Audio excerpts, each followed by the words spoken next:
नमस्कार शेतकरी मित्रांनो, आज आपण पाहणार आहोत ऊस लागवड केल्यानंतर मका आंतरपीक कशा पद्धतीने लावायचं आणि ऊसाला नुकसान न होता गुरांसाठी चांगला हिरवा चारा कसा मिळवायचा या संदर्भात आता आपण माहिती पाहणार आहोत।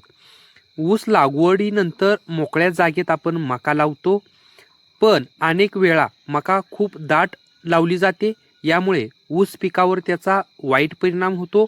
मका पीक हे उष्णता जास्त निर्माण करतं आणि जर ते दाट लावलं तर ऊसाचा फुटवा कमी येतो, काही वेळा फुटवा जळून किंवा जिरून सुद्धा जातो। हे म्हणून आपण ऊसाच्या ओळीपासून 3 ते 4 फूट अंतरावरच मका लावली पाहिजे।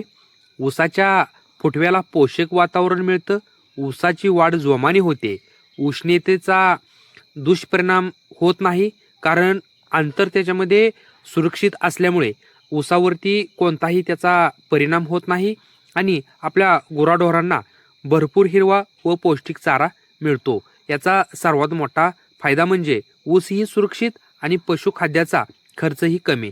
म्हणून शेतकरी मित्रांनो, ऊसात मका आंतरपीक घ्यायचं असेल तर 3 ते 4 फूट अंतरावर हीच योग्य पद्धत आहे।